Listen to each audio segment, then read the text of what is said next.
होंगे कि ये लोग बड़ी बड़ी बातें कर रहे हैं, हमें ये नहीं बता रहे कि कहाँ क्या देखना चाहिए। तो आपको सबसे अच्छे सेक्टर्स कौन से लगते हैं, आइडियाज जो आपके दिमाग में है वो क्या है? इस वक्त भारत के बाजार को अगर हम देखें तो सबसे बढ़िया सेक्टर्स कौन से हैं? तो मैं तो ये रोज वो चेंज ही नहीं करता। मैं तो सालों साल से वही 3 सेक्टर है हमारी कंट्री में, हम्म। Which is financials. हम्म। इसमें मोस्टली प्राइवेट सेक्टर फाइनेंशियल में हमारा ज्यादा वो होता है। Private banks. Second, private bank नहीं होते, एनबीएफसी वगैरह भी हैं, ओके। ब्रोकर हैं, स्टॉक एक्सचेंज है, बड़ी चीजें हैं। हाँ। But financial, but bank is the big part, correct. Hmm. Second है, और बैंक्स में भी आप कह सकते हो पुराने वाले एस्टेब्लिश प्राइवेट सेक्टर बैंक्स, या ये जो नए नए नए मीन्स को जो छोटे प्राइवेट सेक्टर बैंक्स हैं। सेकंड हम करते हैं कंज्यूमर, लेकिन कंज्यूमर में हम मोस्टली फोकस करते हैं कि जो मिडिल क्लास कंज्यूमर पे फोकस्ड हो। मतलब हम चाहते हैं कि हमें लगे, या वो है क्या, कि भाई 300-400 मिलियन मिडिल क्लास पे ये प्रोडक्ट्स वगैरह बिक रहे हैं और उसमें वैल्यू फॉर मनी टाइप चीजें हैं। And so we don't want की a story which is going to 1.5 billion people या 1.4 बिलियन पीपल, बिकॉज वो उसका मतलब है कि काफी पेनिट्रेशन हो चुकी है। और अब आप 1.4 बिलियन की ग्रोथ पे डिपेंड कर रहे हैं, तो मतलब इंडिया की ग्रोथ पे डिपेंड कर रहे हैं। हम चाहते हैं कि इंडिया की ग्रोथ से आगे ग्रोथ हो ज्यादा।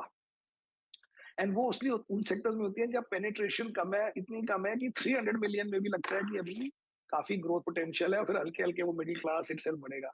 तो वो लंबी कहानी बन सकती है। और तीसरा जो हम नॉर्मली पसंद करते हैं बट आजकल नहीं पसंद कर रहे हैं, वो है आईटी। जो आईटी को हमने एक्सपैंड करके कर दिया था कुछ साल पहले, IT plus pharma plus speciality chemical, मतलब एक्सपोर्टर टाइप। बट अभी इंडिया की जीडीपी, इंडिया की इकोनॉमिक हालत वर्ल्ड से बेटर है। तो इसलिए हमें बेटर है कि हम इंडिया ओरिएंटेड सेक्टर्स में करें अभी के लिए। अगर आपने सीधे 5 साल की बात करनी अलग है। हम तो कहते हैं कि अभी हमें फाइनेंशियल और कंज्यूमर ज्यादा पसंद है। सर आईटी वाले में क्या ये जो अमेरिका में इतना रिसेशन रिसेशन की बातें, और इस वजह से थोड़ा सा चिंता है क्या?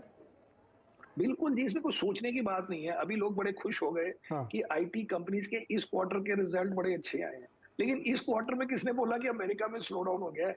हाँ। अमेरिका में फेडरल रिजर्व कहता है कि आपका स्लो डाउन नहीं हो रहा, मैं कराता हूँ। हाँ।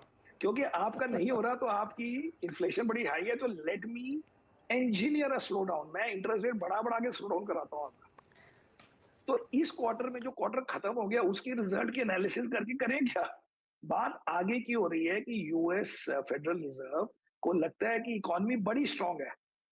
उसको लगता है कि लोगों की जॉब बड़ी, मतलब जॉब ज्यादा है, और मतलब एम्प्लॉयमेंट बड़ी हाई है, या अनएम्प्लॉयमेंट बड़ी लो है। एंड लोग क्विट कर रहे हैं आराम से जॉब्स, मतलब economy is too strong, consumer is too strong. तो इस समय की बात नहीं हो रही ना, आगे की बात हो रही है। सेकेंड है कि यूरोप में प्रॉब्लम बढ़ी रही है। उनकी गैस प्राइसेस ले लें, या वैसे ही उनका स्लो डाउन ले लें, यूके की हालत ले लें, उनकी करेंसी की हालत ले लें। तो ये सब चीजों में हम जानकर उन, क्योंकि हमारे पास तो 100 रुपए है जी टोटल। अगर आपने 5 रुपए वहां लगा दिया तो वो 5 रुपए यहाँ से हट जाएंगे, कोई हवा से तो आएंगे नहीं। तो हम relatively have to choose what you like. तो अभी हमें नहीं वो पसंद, अभी हमें डोमेस्टिक ओरिएंटेड ज्यादा पसंद है। सर ये बताइए, जैसे कंज्यूमर आपने, अच्छा आईटी वाला थोड़ी देर के लिए हम लोग रखते हैं कि भाई इसमें अभी थोड़ा। ज्यादा पसंद सर ये बताइए, जैसे कंज्यूमर आपने, अच्छा आईटी वाला थोड़ी देर के लिए हम लोग रखते हैं कि भाई इसमें अभी थोड़ा अमेरिका अमेरिका की चिंता है, डॉलर भी बहुत, हालांकि बहुत स्ट्रांग है डॉलर, लेकिन नहीं, जो। डॉलर का तो ये कह सकते हैं कि हमें फायदा हो रहा है करेंसी का, क्योंकि हम हाँ। इंडियन रुपी में कॉस्ट है, तो वो तो हमको थोड़ा फायदा है। लेकिन आप अगर वैसे देखें कि 2009 में रुपी कितना था, मेरे ख्याल 45-50 जो भी था, और 50 से 80 हो गया डॉलर, मतलब। और इंडियन आईटी कंपनीज के आप मार्जिन देखो, 1 पैसे का मार्जिन भी बढ़ा। राइट। वो राइट। घूम फिर के इन्वेस्ट हो, जो कस्टमर है उसको भी पता है कि आपकी डिप्रिसिएशन हो गई है भैया, वो ये पैसे कम करो हमारे, हमसे कम डॉलर लीजिए, क्योंकि आपको तो उतने ही रुपीज मिल रहे हैं। वरना आप बताओ, 12-13 साल में आपको नियरली डबल पैसे मिल रहे हैं उस डॉलर के। डॉलर के, राइट। तो आपने क्या किया कि सारे खत्म हो गए, वही मार्जिन रह गई जो पहले थी। इसका मतलब सब वापस ले लिए कस्टमर ने, कस्टमर ने एक्चुअली डॉलर आधे कर दिए। आधे के लिए। सर ये बताइए, कंजम्पशन वाली थीम बहुत ब्रॉड है, बहुत बड़ी है, तो उसको थोड़ा सा नैरो डाउन करते हैं। तो खाने पीने वाली चीज़ें, लाइफस्टाइल की चीज़ें, कार मोटरसाइकिल वगैरह टाइप, किस टाइप में हम थोड़ा सा तो और हम चाहते ज़रूर हैं, करें? हाँ। हम चाहते हैं लो टिकट कंज्यूमर की। हम चाहते हैं कि आप अगर मॉल में जाके खाना खा रहे हैं क्यूएसआर रेस्टोरेंट में, हाँ। या आपने कोई ब्रांडेड जूते ले लिए, हाँ। या आपने जैसे आपने कुर्ता पहना हुआ है, हमारी आपने वेदांत फैशन से जाके मान्यवर से कुर्ते ले लिए, या आपने जूते ले लिए कैंपस के, या आपने कोई छोटी मोटी शॉपिंग करी ब्रांड, या आप होटल में चले गए लेमन ट्री में, हमें उस टाइप की चीजें पसंद है, क्योंकि ये चीज लंबी चल सकती है। ये सालों साल कहानी चल सकती है। हमें वो जो ऑटो है वो बड़ा सिक्लिकल बात है, उसमें क्या होता है कि अभी इंटरेस्ट रेट हाई हो गए तो अब पता नहीं ऑटो का क्या होगा। सेकंड है कि वो पहले तो पेंट अप डिमांड थी, क्योंकि सप्लाई में मतलब ये चिप्स की शॉर्टेज थी, इसलिए वो 6 महीने से किसी को गाड़ी नहीं मिली। वो सब चीजों का समझ नहीं आती है कि वो परमानेंट डिमांड क्रिएट हुई है या पेंट अप डिमांड थी, क्योंकि वो है। आपने 2 साल 1 साल नहीं करी। अगर आप यूएस के स्टॉक्स देखिए, क्योंकि मैं तो आधी चीजें यूएस मार्केट देख के समझ जाता हूँ। हाँ। आप यूएस के ऑटो स्टॉक्स देखिए, उनकी हालत देखिए, 40% से कम डाउन कोई नहीं मिलेगा। उनके भी पहले बड़े चले, क्योंकि हम्म। उनके यहाँ वो वही चीज थी कि जी डिमांड बढ़ी है गाड़ी की। सेकंड हैंड कार की आप प्राइसेस देखते हैं यूएस में, that was given as one reason की इन्फ्लेशन इतनी हाई क्यों है, क्योंकि उनके इंडेक्स में सेकंड हैंड कार्स का भी वेट था। राइट। सब खत्म हो गया 6 महीने में, पेंटअप डिमांड खत्म हो गई। मुझे पेंटअप वाली चीजें नहीं चाहिए।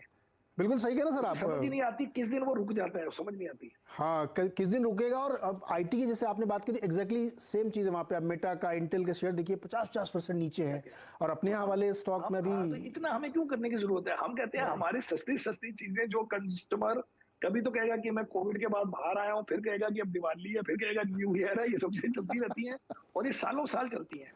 सालों भाई दस साल दस साल भी चल सकते हैं चलती स्टॉक्स, हैं। पता नहीं लगेगा आपको कि आप 10 साल 5 साल तक रख लो।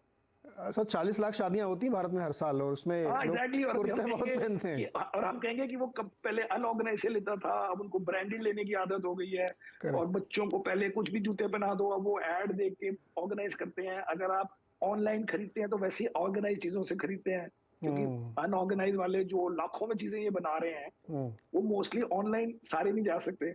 यस। तो यस। इसलिए वो अनऑर्गेनाइज। अगर आपको ब्रांड, आजकल हर चीज में ब्रांड चाहिए, तो फिर वो भी अनऑर्गेनाइज का वीक हो जाता है। तो ये सब चीजें करके ये स्टोरियां लंबी होती हैं। कभी अगर चल जाए तो आप 10 स्टॉक्स हम लेते हैं तो उसमें हमारे 5-6 लंबे चल जाते हैं, 3-4 प्लस माइनस 1-2 साल में हम कहते हैं गलत हो गया, आगे चलो। हाँ, नहीं तो ये बढ़िया है ना, प्रोबेबिलिटी अगर 60-70% बढ़िया स्टॉक चल गया, मल्टी बैगर हो गए, तो कोई दिक्कत ही नहीं है।